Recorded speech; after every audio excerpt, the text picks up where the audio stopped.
Rawanka ba a ɓoyen TV. Ku saurara da kyawu ku ji bidiyo na RTN na gwamnan jihar Difa da shi ke magana dangance da ta'addanci, su waye ke shigo ma Nijar da makamai ana kashe 'yan Nijar suna kai ma 'yan ta'adda. Yanzu duka kin mu ƙarin bayani, ku saurara da kyau da kunnuwanku kuma ku ji abin da yake faruwa a ƙasar Nijar. Ku saurara da kyawu ku ji. La communauté des Mohamed a le don de créer depuis son arrivée dans la région de Difa de vives tensions avec les autres communautés nigériennes. Ces tensions sont souvent liées à l'exploitation abusive des points d'eau, de pâturage et surtout l'esprit dominant de cette communauté sur les autochtones Kanouri, Peul, Boudouma. Les Mohamed détiennent des armes à feu dont ils n'hésitent pas à en faire usage au moindre différend avec les autres communautés. À titre d'exemple, le 16 juillet 2026 à Ménosoroa, pour récupérer leurs animaux mis en fourrière, ils n'ont pas trouvé d'autre moyen que d'assassiner le gardien de la fourrière et blesser grièvement son fils avec arme à feu. Le trafic de drogue, des armes et des munitions au profit des terroristes Boko Haram est devenu monnaie courante. Les Mohamed excellent dans ce trafic, particulièrement de la drogue, des armes et munitions et des marchandises diverses. Des innombrables attaques à main armée enregistrées entre Kabalewa et Ningimi, nombreuses ont été imputables à leurs jeunes. Cas illustratif de trafic et fourniture d'armes à feu aux groupes terroristes. Premièrement, livraison d'armes et actes antinationaux. Le 11 juillet 2023, les FDS ont saisi 9 fusils AK-47 à l'ouest de Difa, à côté du village de Boudouri. Les armes ont été découvertes à bord d'un véhicule communément appelé Kourkoura. Ce matériel devrait être livré par les Mohamed aux éléments de Boko Haram qui attendaient à Gagamari. Le 14 juillet 2023, les FDS ont saisi 28 000 cartouches de calibre 7,62 par 39 au nord de Kinchandi. Ces munitions étaient destinées au ravitaillement par des Mohamed aux éléments de Boko Haram présents dans la zone de Chetimari, notamment Indaou Rodi. Le 5 octobre 2023, un groupe composé de Mohamed à bord de 5 véhicules de type Toyota Hilux en provenance de la Libye a été pris en chasse par les FDS sans succès. Selon les renseignements, cette cargaison composée d'armes et munitions était destinée à Leyao Iswap, entre Kanama et Ménosoroa. Le 18 avril 2024, les Mohamed ont transporté depuis la Libye une cargaison d'armes composée notamment de RPG, M80, AK-47 et de munitions de divers calibres. Cette cargaison avait été dissimulée à 2 endroits, notamment à Bonegral et dans la zone de Gonan-Sarki, avant d'être chargée sur des chameaux et acheminée le 19 avril 2024 vers les bases terroristes de Boko Haram sur les îles du lac Tchad. Le 4 mai 2024, une autre livraison d'armes et de munitions avait été effectuée à dos de chameau à Boulagana, Lamba, au Nigeria. À cette occasion, des frappes de l'armée de l'air nigériane avaient neutralisé plusieurs éléments de Boko Haram ainsi que 6 Mohamed et leurs animaux. Le 27 octobre 2025, un groupe de Mohamed a froidement assassiné 5 personnes dans des camps situés aux environs de Ngalewa en guise de représailles suite au meurtre d'un de leurs. Le 18 janvier 2026, des Mohamed Dinoussari avaient livré à dos de plusieurs chameaux une cargaison d'armes aux terroristes du JAS au bord du lac et au sud de Ngagala. Des essais d'armes avaient ensuite été effectués sur place par les éléments de Boko Haram arrivés à bord de pirogues. Du 14 au 24 avril 2026, une série d'opérations menées à Ningimi par les FDS a permis la saisie de 1 fusil mitrailleur, 15 fusils AK-47, MPA Tokarev, 47 040 cartouches de 7,62 par 54, 1730 cartouches de 7,62 par 39, 2 cartouches de 9 mm, 6 véhicules dont un Land Cruiser et 2 Hilux d'ailleurs a été détruit, une antenne Starlink et 5 téléphones portables dont un Thuraya ainsi que divers documents d'identité étrangère. Nous avons également des déclarations de repentis et de fugitifs de Boko Haram. Analyse de tous ces faits. Les saisies d'armement et les différents renseignements recueillis sur la période 2023-2026 font ressortir la recrudescence d'implications présumées de certains Mohamed dans l'approvisionnement des groupes terroristes du bassin du lac Tchad en armes, munitions et autres moyens logistiques. Les éléments rapportés présentent plusieurs constances: provenance d'armes depuis la Libye, utilisation de convois de véhicules, ensuite des chameaux, acheminement vers les zones insulaires du lac Tchad et implication présumée d'intermédiaires issus de la communauté mohamite. La concordance entre plusieurs renseignements indépendants, notamment les déclarations de repentis, des fugitifs et d'un logisticien du JAS, tend à renforcer l'hypothèse de l'existence de circuits d'approvisionnement relativement structurés reliant les zones de transit aux groupes terroristes opérant dans le lac Tchad. Muna fatan kun saurara da kunnan basira ƙyan Niger. Wanga bidiyon ba dan gaske bane yayi shi. Waga maganar ba dan gaske ne ya gayyata ba. Gwamnan jihar Difa da bincike da suka yi gaba ɗai suka hiddo wanga sabon bidiyo kin na cewa safaran makamai zuwa ga hannun ƴan ta'adda da ke kashe mun al'umma a ƙasar Niger. Musamman tun da binciken ya fito ne a cikin jihar Difa, sai mu ci jihar Difa. Amma ƙasar Niger gaba ɗaya da ake fama da tashin hankali safaran makamai suwaye ke yi. Abinda adda dai yau mu tambayi kanun mu kenan ƴan Niger, mu ba kan mu amsa kuma. Mu bincika suwaye ke safaran makamai. Makaman nan dai ba Niger ake buga su ba Niger ake kera su ba.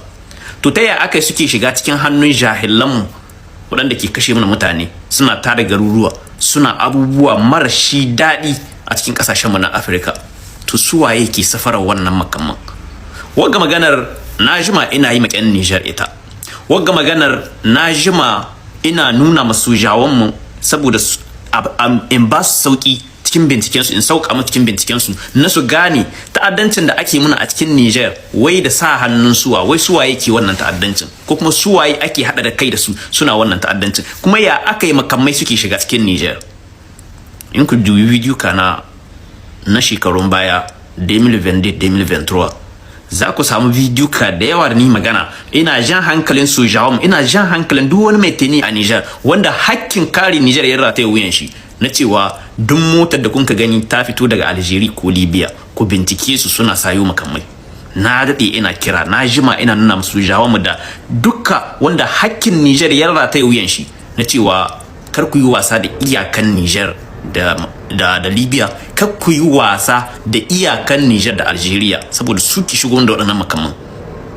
To yanzu gashi sun yi bincike sun tabbatar da cewa Larabawa na yankin Difa suke safaran makamai suna shigar da su ga ƴan Boko Haram, saboda waɗannan ƴan Boko Haram cikin kuma suna ci gaba da kashe mana al'umma.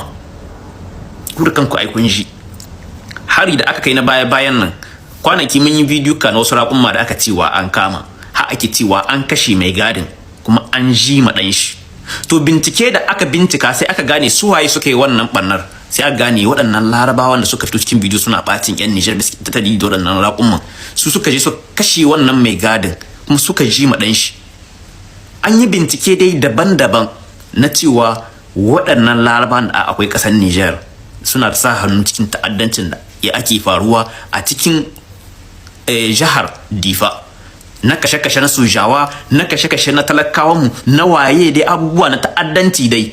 Hamma uwa uba suke shigo mu ƴan ta'adda da makamai waɗanda ke yakan mu, waɗanda ke kashe mu na ƴan uwa, waɗanda ke kashe mu na kannai, waɗanda ke kashe mu na iyaye, suke shigo musu da makamai. Amma kuma an yi tuya an manta da albasa. An ce makamman nan safararsu ake yi musu daga Libya, cikin bidiyo kin haka ka gai. Safararsu ake yi musu daga Libya. To su waye yaran su? Musan ni dan gaske ban san kauce-kauce ba fa. Sai in fashe kwai in yi gaba babu abin da ya shafe ni. Su waye ke yi waɗannan Larabawan safarar wannan makamman daga Libya suna shigo musu su Niger?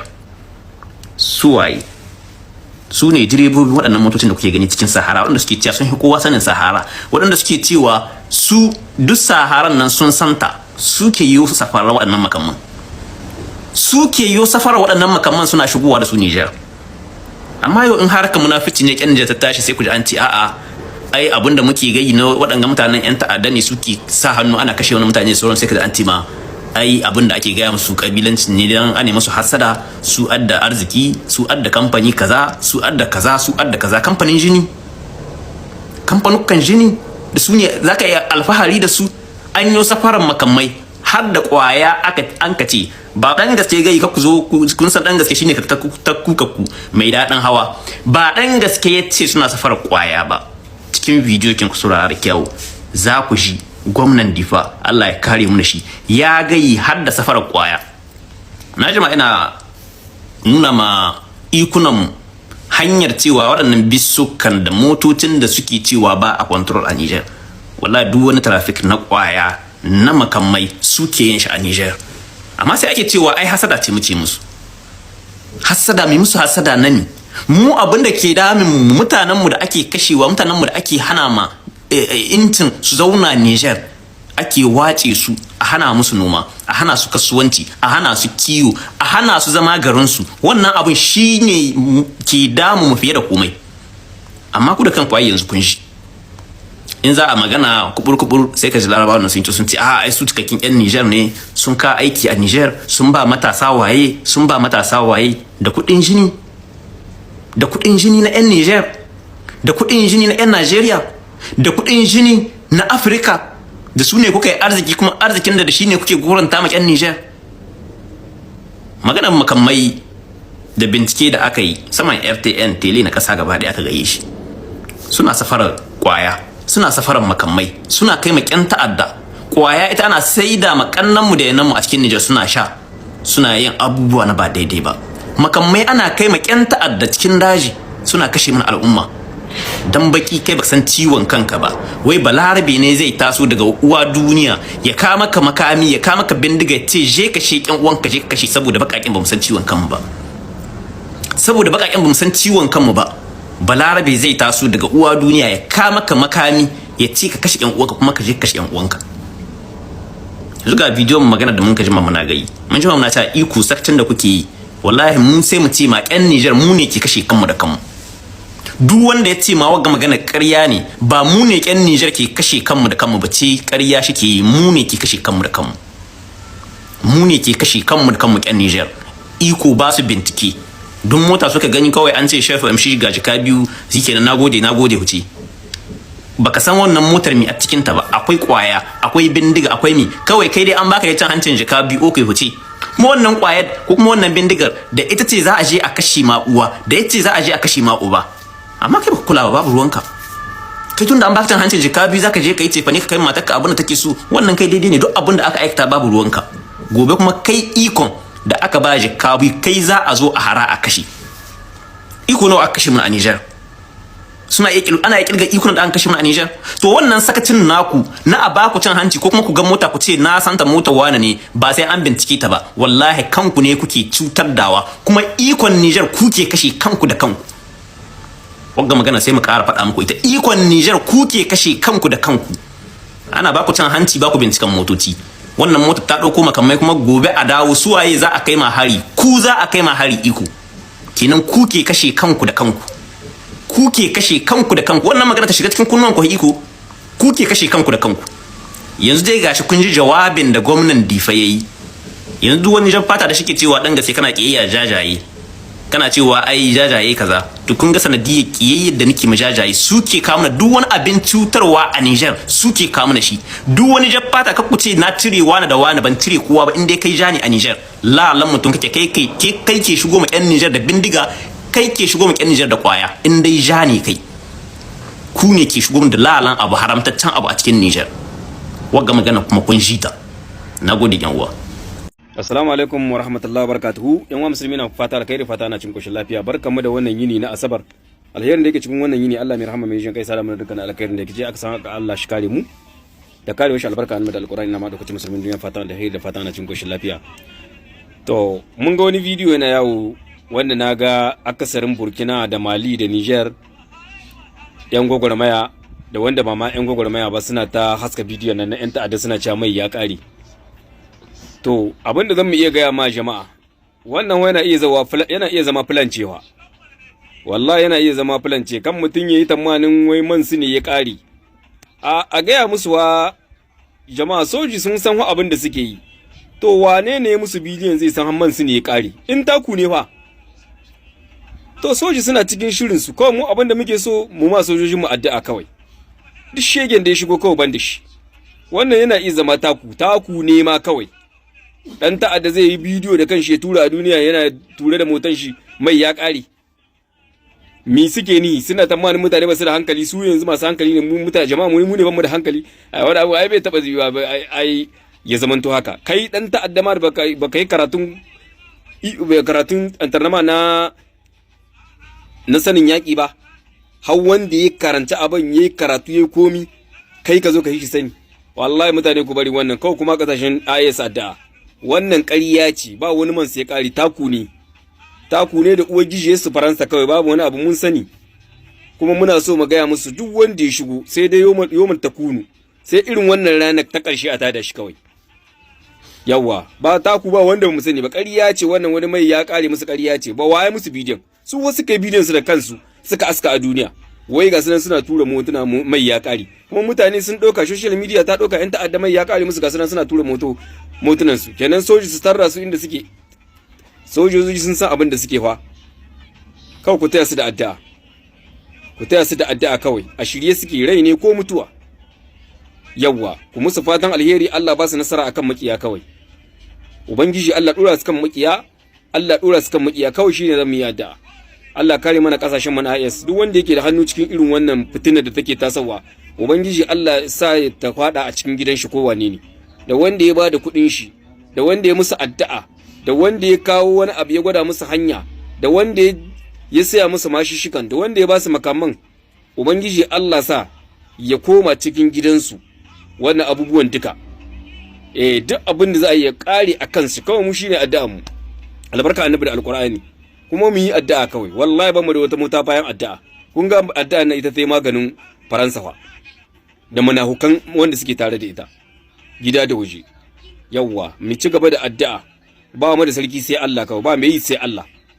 Gaba da mu kudu da arewa saboda ƙasa, babu wanda ya isa, babu wani wanda ya karin Allah, Allah shine Allah kawai. Duk wanda yake da wata hannu a cikin wannan abin ko, Allah ubangiji ya tura musu asiri. Kuma da mun sa Qur'ani fa, mun sa Qur'ani. In dai kai musulmi ne, to Qur'ani muka sa, da hannunka ba gaira ba saba, ka je ka ɗauko ƴan iska ka kama su kama mana yaƙi, su kama mana ƙasar mu yaƙi, to akan Qur'ani mu da ma an sa, kuma duk duniya an sani. Yawa shine littafin, ba mu da wani littafi. Assalamu alaikum. Amma wannan wa abin nasu ture na ƙarya ce, wallahi ƙarya ce. Soji sun hi san me ake yi fa. Sojin yaƙi ne. Yau sojojin na aka ce muku sojojin wasa ne. Yau soji ne halan irin na wacce ƙasa aka ce muku. Soji yana ɗaga ma ɗan ta'adda hannu, yana gaida shi salamu alaikum. A Nijar ko Mali ko Burkina Faso, mu yayi cin uwa kawai. Salamu alaikum, jama'a ya furta je kawai insha Allah, ina muku fatan alheri. Wannan ku bar yaɗa ma kuna cewa wani yan Burkina da Mali da Nijar kuna cewa wai ga wai yan ta'addanan sun fito, hamman su ya ƙare. Faites attention, wallahi soji sun sa abin da suke fa. Yau dan iskan daji ma sa abin da yake barantana wanda yake. Jama'a assalamu alaikum, ai fartaji, ai lakin bidiyon nan isa gaba, ya tayi da Allah jama'a kuma mu subscribe. Ba na gani ana subscribing da Allah, ku tada mun wannan kwantin na al'umma da Allah. Salamu alaikum. Shi wannan fasto da aka kama a jihar Benue, wanda jami'an tsaro sun kama shi yana yi ma 'yan ta'adda safarar makamai. Jihar Benue ba ita ne jihar da 'yan ta'adda sun yi kidnapping na ɗaliban makaranta, amma suka ce wai suna buƙatan a sauya dokan jihar ta koma magana addinin musulunci. Shi yasa koyaushe muke faɗa, shi fa abin da musamman muna faɗa ma yan uwan kiristoci da har waɗanda suke ganin kaman abin da ya shafi ta'addancin Najeriya kaman wani kabilanci ne ko waye, wallahi mu dawo cikin hayyacin mu gane maganar ta'addancin Najeriya wani kasuwanci ne wanda manyan da muke gani wallahi su suke buga shi. Yanzu wannan fastan an kama shi kuru-kuru yana odan makamai, shi su suke ba ma yan ta'addan, wanda ta yanda za ka gane ta'addanci nan ba yi da wani addini, ta'addanci nan ba yi da wani bangaranci, ta'addanci nan buga shi ake kasuwanci ne. Yanzu wa'anda suke maganan fa za a sauya dokan jiha ta koma dokan addinin musulunci, kila in ka je ka same su ma wasu koma addinin musulunci ma ba sai, wasu ba ma a cikin addinin ko amsa sunan musulman ma ko amsa suna na musulman ma ba sa amsa, amma fa suka shigar da wancan abun wannan lokacin. Amma gashi nan yau kana ga aka yi labaran nan fastuna an kama shi kuru-kuru. Yasa ko yaushe har wanda zai naji a arewacin Najeriya ko ya ce a Fulani ne, a wani bangaren Fulani ne, Fulani ne yan ta'adda, ba wanda baya cikin wannan ta'addanci, kasuwanci ne na duniya. Yasa mun dauki wani abu da wasa, musamman manyanmu da za ga wannan a nuna shi fa kuru-kuru yana daukan ɗawainiyar yan ta'adda, wannan fa an nuna shi yana daukan ɗawainiyar yan ta'adda, amma wai mu zo muna kare shi wai a mazaunin wai dattijan arewa, wai kuma mu je muna zagin yan ta'addan da suke jeji. Ba ku san yan ta'addan da suke ofis wanda suke daukan ɗawainiyar yan ta'addan nan sun fi yan ta'addan da suke jeji wallahi hatsari. Yau yan ta'addan da suke jeji guda 50 kai guda 100 wallahi yan ta'addan da suke cikin wannan ofis masu daukan ɗawainiyar su da yau za a ce ba guda 1, guda 50 ko guda 100 sai sun daina aiki, saboda ɗawainiyar su ake dauka, shi da su ake yi, aikin wani suke yi. To yanzu wannan fasfo da aka kama iya wannan bai kamata ya nuna ma wancan abin dama da aka dora shi wani abu ne da ake so a kawo cikas na zamantakewan musulmai da kiristoci, ko na zamantakewa abin da ya shafi rayuwar musulmai da suke a jihar Benue din. Saboda daga lokacin da wani lokacin da a ce an ci gaba da yan ta'addan nan suna magana akan ya an tabbatar da magana addinin musulunci ko an tabbatar da dokan addinin musulunci a wannan jihar a wannan lokacin, me kake tunani me al'umma musulmai da su fuskanta a wannan yake? Amma sai Allah ya sa wannan abun bai yi nasara ba. To gashi nan kana gani Allah yana sake tona asirin har wanda ake yasa mu wallahi arewa ba za mu kawo ƙarshen al'amarin mu ba sai lokacin da aka ce wannan babban an nuna shi yana daukan ɗawaini yan ta'adda, gashi fa doka ta fitar an nuna shi yana daukan ɗawaini yan ta'adda, amma kaga wasu daga cikin musulmi suna kare shi saboda wani abu da yake ba su. To wallahi in dai bamu cire wannan abun ba, wallahi yanzu muka fara komawa baya, yanzu za mu ci gaba da komawa baya. Allah ya sake tona musu asiri.